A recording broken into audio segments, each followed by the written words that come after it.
नमस्कार class 10th UP board के सभी छात्रों को जय हिंद। तो बच्चों आप लोगों के प्री बोर्ड एग्जामिनेशन के लिए विज्ञान का बहुत ही ज़्यादा इंपॉर्टेंट क्वेश्चन पेपर, क्योंकि बच्चों यहाँ पर मैंने वही क्वेश्चन रखे हैं जो कि आपके प्री बोर्ड एंड आपके जो बोर्ड एग्जाम के लिए काफ़ी ज़्यादा इंपॉर्टेंट क्वेश्चन है। तो बच्चों आप लोग समझ सकते हैं ये क्वेश्चन पेपर आपके एग्जाम के पॉइंट ऑफ व्यू से कितना ज़्यादा इंपॉर्टेंट है। तो बच्चों इस क्वेश्चन पेपर में आपको सभी के सभी इंपॉर्टेंट क्वेश्चन ही देखने को मिलेंगे। बच्चों यहाँ पर आपको कुछ गलतियाँ नहीं करनी है, जैसे कि बच्चों यहाँ पर आप लोग एमसीक्यू करते हैं तो आप लोग सभी एमसीक्यू एक साथ आंसर करके बाद में अपने आप ओएमआर शीट पर भरते हैं। तो कई बार ऐसा होता है कि आपकी ओएमआर शीट में आंसर ऊपर नीचे हो जाते हैं, फिर आपका आंसर वो गलत माना जाएगा। अगर आप ऐसे में वाइटर का भी प्रयोग कर देते हैं तो भी वो आंसर आपका गलत ही माना जाएगा। तो बच्चों आपको करना क्या है, जैसे आपका एक का आंसर आ जाए, पहले क्वेश्चन का आंसर आ जाए, तो आप उसी टाइम अपनी ओएमआर शीट पर छोटा सा बिंदु रख देंगे ताकि यहाँ पर आपको ध्यान रहे कि हमारा ये आंसर है। इसी प्रकार आप सेकंड वाला सॉल्व करेंगे, उसी टाइम आपको अपनी ओएमआर शीट पर उसमें गोला कर देना है। तो ऐसे आपका कोई भी क्वेश्चन गलत नहीं होगा। ऐसे आपको धैर्यपूर्वक करना है और अच्छी राइटिंग करना है। वैसे बच्चों यहाँ पर मैं आप लोगों के लिए एक अलग से वीडियो तैयार कर रहा हूँ कि आपको उसमें कॉपी कैसे लिखनी है, क्या क्या गलतियाँ नहीं करनी है, कितना चौड़ा हाशिया रखना है, कहाँ पर लाइनिंग करनी है, कैसे कॉपी बांधनी है, सारी ए टू जेड आपको बातें बताई जाएंगी। वीडियो तैयार होगा, आपको जैसे ही अपलोड हो जाएगा तो आप लोगों का नोटिफिकेशन आ जाएगा। तो सभी लोग चैनल को कर लेंगे सब्सक्राइब एंड लाइक शेयर जरूर करेंगे, ठीक है। तो बच्चों यहाँ पर आपको जितने भी क्वेश्चन आपको देखने को मिलेंगे वो आपके सभी के सभी आपके एग्जाम के पॉइंट ऑफ व्यू से काफ़ी ज़्यादा इम्पोर्टेंट है। तो बच्चों यहाँ पर सबसे पहले जो हमारा क्वेश्चन है, वास्तविक वस्तु का आभासी प्रतिबिंब बनता है। तो बच्चों किसमें बनता है, तो वो बच्चों हमारा बनता है समतल दर्पण में। तो यहाँ पर हमारा हो जाएगा ऑप्शन नंबर का वाला करेक्ट आंसर हो जाएगा समतल दर्पण में, ठीक है। इसके बाद यहाँ पर आपका क्वेश्चन नंबर 2 कर रहा है, डायोप्टर उस लेंस की क्षमता है जिसकी फोकस दूरी होती है। तो जो सभी को पता है एक डायोप्टर हम लोग किसे कहते हैं, तो एक डायोप्टर हम लोग उसे कहते हैं जिसकी फोकस दूरी बच्चों 1 मीटर होती है। कितनी होती है, 1 मीटर होती है। तो बच्चों यहाँ पर हमारा ऑप्शन नंबर ये वाला करेक्ट आंसर हो जाएगा 1 मीटर, ठीक है।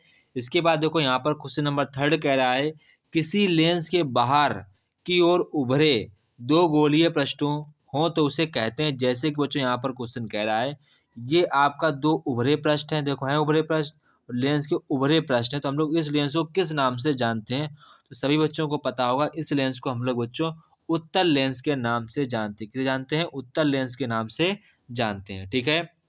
इसके बाद देखो यहाँ पर क्वेश्चन नंबर 4 कह रहा है, कौन कौन रंग है जिसका खतरे, देखो क्या लिखा है, खतरे, सभी जानते हैं खतरे में लाल रंग का ही उपयोग किया जाता है सिग्नल में। कहाँ पर, सिग्नल को देने में किस रंग का प्रयोग किया जाता है, तो बच्चों वो किया जाता है लाल रंग का। किसका किया जाता है, लाल रंग का यहाँ पर उपयोग किया जाता है।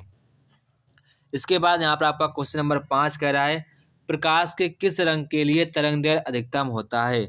तो किस रंग के लिए जो हमारा वेव लेंथ होता है वो बच्चों अधिक होता है, तो किसके लिए होता है, वो बच्चों होता है लाल रंग के लिए। किसके लिए होता है, लाल रंग के लिए वेव लेंथ हमारी सबसे अधिक होती है, ठीक है। इसके बाद यहाँ पर आपका क्वेश्चन नंबर 6 कह रहा है, निकट दृष्टि दोष को दूर करने के लिए किस लेंस का प्रयोग किया जाता है। तो बच्चों निकट दृष्टि दोष को दूर करने के लिए बच्चों हमारा अवतल लेंस का प्रयोग किया जाता है। एंड बच्चों दूरदृष्टि दोष के लिए बच्चों यहाँ पर हमारे उत्तल लेंस का प्रयोग किया जाता है। तो आपको बात में ध्यान रखनी है। इसके बाद यहाँ पर आपका क्वेश्चन नंबर 7 कह रहा है, धातुओं में धारावाहक होते हैं।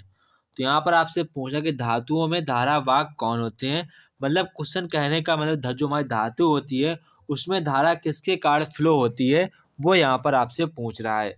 तो बच्चों किसके कारण फ्लो होती है, वो बच्चों फ्लो होती है मुक्त इलेक्ट्रॉन के कारण। किसके फ्लो होती है, मुक्त इलेक्ट्रॉन के कारण फ्लो होती है। इसके बाद यहाँ पर क्वेश्चन नंबर 8 पूछ रहा है कि निम्नलिखित में से कौन जैव कौन जैव कौन जैव मादा ऊर्जा स्रोत का उदाहरण नहीं है। वो कौन सा होगा, तो बच्चों वो हमारा होगा यहाँ पर नाभिकीय ऊर्जा। क्या होगा, नाभिकीय ऊर्जा। तो यहाँ पर हमारा ऑप्शन नंबर यहाँ पर हो जाएगा नाभिकीय ऊर्जा, ठीक है, नाभिकीय ऊर्जा। इसके बाद देखो यहाँ पर आपसे क्वेश्चन नंबर 9 कह रहा है, इनमें से कौन नवीकरणीय ऊर्जा है। तो तो बच्चों यहाँ पर आपसे बोला नवीकरणीय, जिसके हमारे पास सोर्स अनलिमिटेड सोर्स हैं। तो बच्चों हमारे कौन सा हो जाएगा, सौर ऊर्जा। कौन सा हो जाएगा, सौर ऊर्जा बच्चों हमारे लिए एक नवीकरणीय ऊर्जा का स्रोत है। इसको आप लोग ध्यान रखेंगे। ये क्वेश्चन आपके एग्जाम के पॉइंट ऑफ व्यू से काफ़ी ज़्यादा इम्पोर्टेंट क्वेश्चन है, ठीक है। इसके बाद यहाँ पर आपका क्वेश्चन नंबर 10 आता है, निम्न में से कौन अवकारक या अपचायक है। तो ये क्वेश्चन आपके बोर्ड एग्जाम में आया हुआ क्वेश्चन है। तो कौन बच्चों हमारा, वो CO हो जाएगा, CO कार्बन मोनोऑक्साइड। इसके बाद यहाँ पर आपका क्वेश्चन नंबर 11 पूछ रहा है। तो यहाँ पर हमारा क्वेश्चन नंबर 11 है, निम्न में से pH का कौन सा क्षारक विलयन का मान देता है। तो यहाँ पर आपसे पूछे क्षारक विलयन का मान कौन देता है। तो कौन देता है बच्चों, वो हमारा देता है 13 जो होता है। मतलब कि हम लोग कह सकते हैं अगर 0 से हमारा 7 से कम होगा तो बच्चों यहाँ पर ये जो हमारा होगा विलयन, ये अम्लीय होगा। अगर 7 होगा तो उदासीन होगा। अगर 7 से अधिक होगा और कितना भी अधिक होगा तो वो हमारा क्षारीय विलयन होगा। कैसा होगा, क्षारीय विलयन होगा। इसके बाद यहाँ पर आपसे क्वेश्चन नंबर 12 पूछ रहा है, निम्नलिखित में से कौन सही है। मतलब कि कौन सा हमारा रासायनिक सूत्र एकदम से सही है, वो यहाँ पर आपको बताना है। तो बच्चों यहाँ पर हमारा जो रासायनिक सूत्र करेक्ट है, ये वाला Na2CO3.10H2O। तो सभी बच्चों को कमेंट बॉक्स में कमेंट करके बताना है ये किस रासायनिक सूत्र का हमारा, ये किस यौगिक का रासायनिक सूत्र है, उसका आपको नाम बताना है। उसका नाम क्या है, सभी लोग आंसर मुझे कमेंट बॉक्स में कमेंट करके बताएंगे। इसके बाद यहाँ पर आपका क्वेश्चन नंबर 13 है, लिटमस रंजक बैंगनी रंग का होता है जो निकलता है। किससे निकलता है बच्चों, लाइकेन से निकलता है। कहाँ से निकलता है, लाइकेन से। इसके बाद क्वेश्चन 14 कह रहा है, सूक्ष्म बुझा हुआ चूना पर क्लोरीन गैस की क्रिया से कौन सा पदार्थ बनता है। तो बच्चों यहाँ पर हमारा कौन सा पदार्थ बनता है पूछा गया है। तो बच्चों यहाँ पर जो हमारा पदार्थ बनेगा वो बच्चों यहाँ पर बनेगा विरंजक चूर्ण। कौन सा बनेगा, विरंजक चूर्ण। इसके बाद यहाँ पर आपसे क्वेश्चन नंबर 15 कह रहा है, सोडियम क्लोराइड का मान बताइए। मतलब कि यहाँ पर आपसे पूछ रहा है उसका pH मान बताइए। ये क्वेश्चन बहुत ही ज़्यादा डाउटफुल था। जब आपके एग्जाम में क्वेश्चन ये पूछा गया था आपके बोर्ड एग्जाम में, तो काफ़ी ज़्यादा ये डाउटफुल क्वेश्चन रहा था। तो अब इसको यहाँ पर ध्यान रखेंगे। बच्चों यहाँ पर आंसर क्या हो जाएगा, आपसे pH वैल्यू पूछी गई। तो हमारा सोडियम क्लोराइड हमारा एक प्रकार का रबड़ है, जो कि बच्चों यहाँ पर रबड़ है। तो आपको ध्यान रखना है इसकी जो pH वैल्यू कितनी हो जाएगी, उदासीन हो जाएगी। बच्चों यहाँ पर ऑप्शन नंबर घ वाला करेक्ट आंसर हो जाएगा। इसके बाद यहाँ पर आपका क्वेश्चन नंबर 16 कह रहा है, नीला थोथा का रासायनिक सूत्र है। तो यहाँ पर आपसे पूछा गया नीला थोथा का रासायनिक सूत्र क्या है।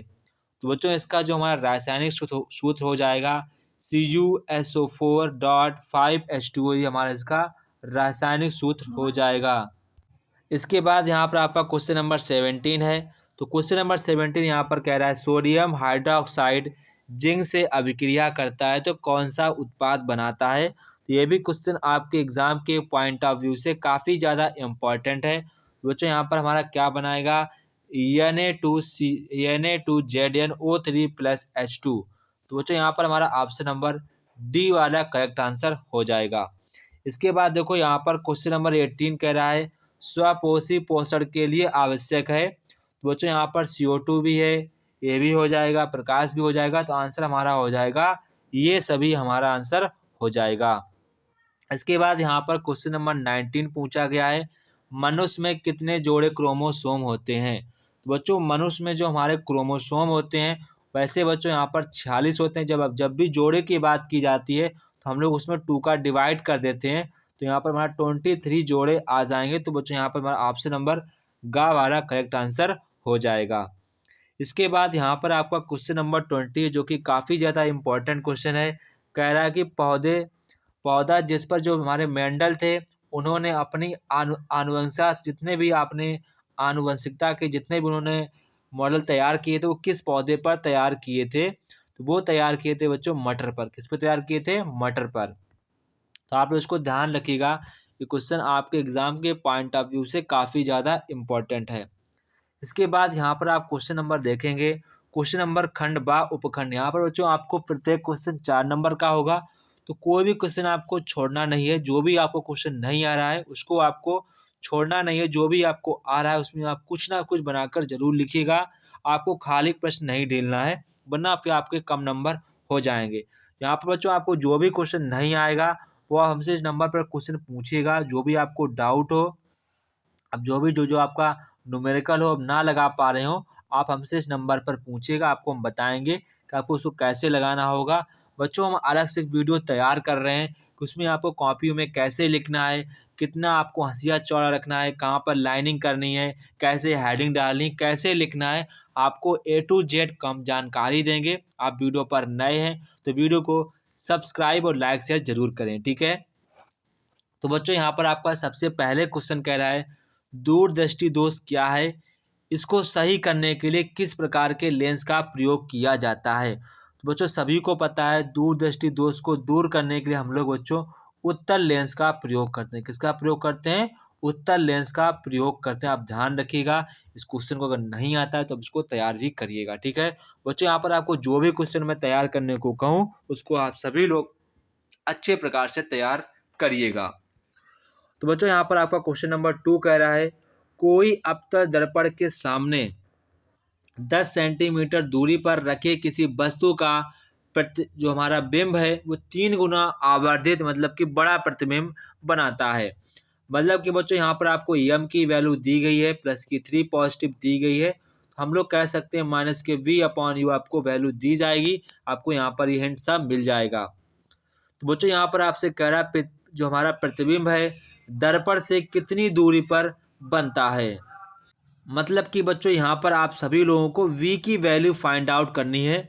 तो सभी लोग सबसे पहले बच्चों आवर्धन के सूत्र पर जाएंगे, माइनस के v अपॉन यू करके आप प्लस का 3 रख देंगे। इसके बाद आप v बराबर लिख लेंगे माइनस के 3u। जहाँ पर आपको v दिखे वहाँ पर आपको माइनस का 3u रख लेना है। उसके बाद आप समीकरण को सॉल्व करेंगे अच्छे प्रकार। अगर इसको सॉल्व नहीं कर पाते हैं बच्चों आप हमसे नंबर पर पूछे, आपको हम डिटेल में बताएंगे। आप क्वेश्चन को कैसे सॉल्व करना है आपको पूरा कुछ बताएंगे, ठीक है, सारा बताएंगे। अगर आप सॉल्व नहीं कर पाते हैं तो वैसे आप कॉपी अभी निकालिए, वीडियो को पॉज करिए, सॉल्व करने का प्रयास करिएगा, ठीक है।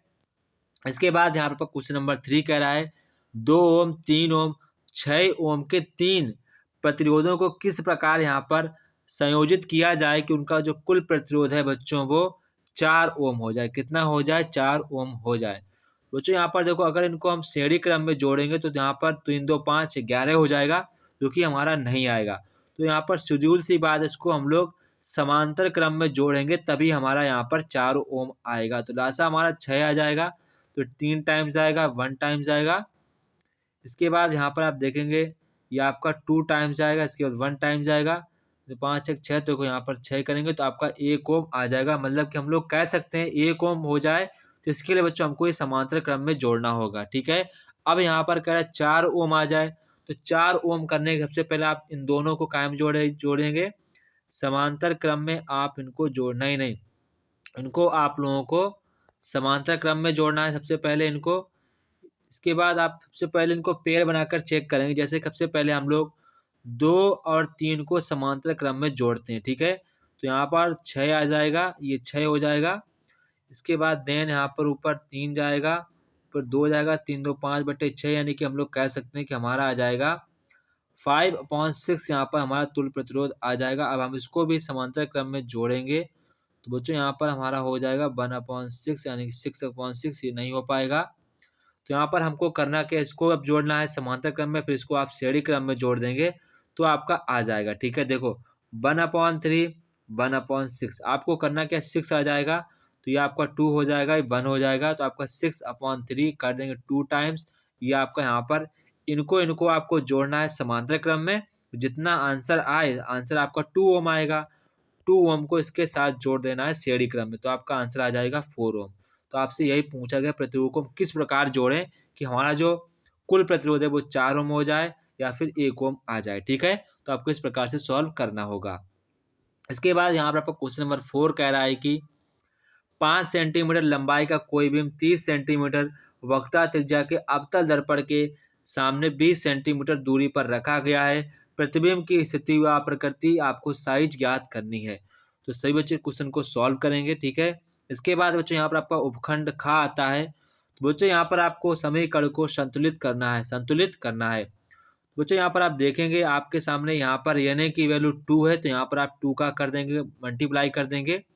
अब लोग यहाँ पर आप देखेंगे H के 2 हो गए, 2 2 4 हो गए, यानी कि हमारे पास H के जो मॉलिक्यूल हैं 4 हैं। तो बच्चों यहाँ पर भी मुझे 4 करने पड़ेंगे, तो मुझे यहाँ पर H2O के आगे 2H2O लिख देना है, आपका समीकरण बैलेंस हो जाएगा। ठीक है, इसी प्रकार से आप लोग यहाँ पर इस वाले को आप लोग सभी लोग मुझे कमेंट बॉक्स में कमेंट करके जो हमारा समीकरण जो बैलेंस होगा उसको आप लोग मुझे कमेंट बॉक्स में कमेंट करके बताना है।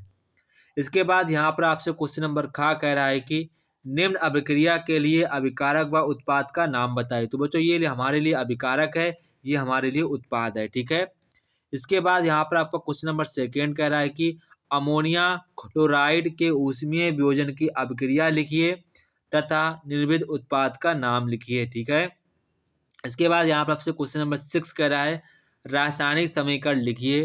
केवल आपको रासायनिक समीकरण लिखना क्या होता है जब। तो बच्चों यहाँ पर आपसे पूछ रहा है धातु की आपसे अम्ल से क्रिया करा देनी है, जैसे कि हमारी धातु Na है, इसकी क्रिया आप लोग H2SO4 के साथ कराएंगे तो आपका बन जाएगा Na2SO4, मतलब कि यहाँ पर हमें 2 अणु Na के लेने पड़ेंगे, प्लस आपका यहाँ पर हाइड्रोजन गैस निकल जाएगा। तो ये आपकी धातु के साथ क्रिया हो जाएगी। इसके बाद अगर यहाँ पर हम लोग धातु क्रिया क्षार से कराएंगे तो आप लोग यहाँ पर NaOH के साथ क्रिया करा देंगे। तो बच्चों यहाँ पर आपका बन जाएगा NaOH बन जाएगा। क्या बन जाएगा, मतलब कि आपको धातु क्रिया इससे नहीं कराएंगे, हम लोग KOH से कराएंगे। किससे कराएंगे, तो बच्चों ये हमारा पोटेशियम हाइड्रोक्साइड की क्रिया हम लोग NaOH से ही कराएंगे। किससे कराएंगे, Na से कराएंगे। तो बच्चों यहाँ पर हमारा बन जाएगा NaOH। क्या बन जाएगा, NaOH बन जाएगा। इसके बाद आपका जो पोटेशियम है, तो आपको यहाँ पर अणु को इंटरचेंज करना पड़ेगा। क्या चेंज करना पड़ेगा, अणु को इंटरचेंज करना पड़ेगा। बाय द वे आप ये नहीं कर पाते हैं तो आप ये वाली रिएक्शन तो आप सभी ने सुनी होगी। आप पोटेशियम की क्रिया बच्चों यहाँ पर NaOH के आप पोटेशियम क्रिया किसी भी अम्ल या क्षार के साथ करानी, जो आपका क्षार हो, क्या हो, क्षार हो, उसी के साथ आपको रिएक्शन करानी है। देन आपका यहाँ पर वो आंसर आ जाएगा। ये आपको बात है ध्यान रखनी, ये इतनी टिपिकल रिएक्शन नहीं है, आप इसको खुद से कर सकते हैं। ठीक है, इसके बाद यहाँ पर आपका क्वेश्चन नंबर 7 आ गया है। तो यहाँ पर कह रहा है अम्ल क्या है, अम्ल के भौतिक व रासायनिक गुणों को आपको बताना क्या है। इसके बाद यहाँ पर क्वेश्चन नंबर अथवा कह रहा है योगात्मक अपक्रिया क्या है, द्विविस्थापन अपक्रिया क्या है, रेडॉक्स अपक्रिया क्या है। ये सारी की सारी बच्चों आपके एग्जाम के पॉइंट ऑफ व्यू से काफ़ी ज़्यादा इम्पोर्टेंट रिएक्शन है। इसके बाद यहाँ पर आपका उपखंड ग आता है। तो बच्चों यहाँ पर आपसे कह रहा है कि ऑक्सी व अनॉक्सी जो हमारा सिस्टम है उसको, मतलब कि श्वसन है, उसमें आपको अंतर बताना है। इसके बाद यहाँ पर आपको निम्नलिखित में से 2 पर संक्षिप्त टिप्पणी लिखनी है, किन्हीं 2 पर। ठीक है, यहाँ पर कह रहा है विखंडन, तो हमारे ख्याल से विखंडन और मुकुलन पर ही करेंगे, काफ़ी इजी है, इन पर आप आसानी से कर पाएंगे। इसके बाद यहाँ पर आपसे कह रहा है पोषण क्या है, स्वपोषी पोषण तथा विषम पोषी पोषण को समझाइए। इसके बाद क्वेश्चन नंबर 12 कह रहा है नेफ्रॉन की आपको संरचना बनानी है। बच्चों आपको जब भी ऐसे फिगर आए तो आप लोग पेंसिल वाले जो आपके रंग होते हैं उनको ले जाना अपने एग्जाम में, अच्छे प्रकार से रंग कर देना। तो अगर आपका डायग्राम अच्छा नहीं बना होगा तो भी आपका डायग्राम अच्छा लगने लगेगा और आपको पूरे मार्क्स मिल जाएंगे। ठीक है, इसके बाद यहाँ पर आपसे कह रहा है हृदय की आंतरिक संरचना व दोहरा प्रश्न की आपको व्याख्या करनी है। बच्चों ये क्वेश्चन अगर हम जितना भी आपको स्टार मार्क दें उतने ही कम है। ये क्वेश्चन आपके एग्जाम के लिए 1000% बहुत ही ज़्यादा इम्पॉर्टेंट क्वेश्चन है, ये वाला एंड ये वाला। इसको आप लोग अभी क्वेश्चन को तैयार करिएगा। तैयार नहीं है, तैयार है तो बहुत अच्छी बात, अगर तैयार नहीं है तो इसको आप अभी तैयार करिएगा। बच्चों हम आप लोगों के सब कुछ बताएंगे कि आपके एग्जाम के लिए कौन से इंपॉर्टेंट डायग्राम्स से, वो भी आपको अलग से वीडियो बनाएंगे। आप अगर देखना चाहते हैं तो वीडियो को लाइक और सब्सक्राइब शेयर जरूर करें। जय हिंद बच्चों, फिर मिलते हैं अपने नेक्स्ट वीडियो में, तब तक के सभी बच्चों को जय हिंद।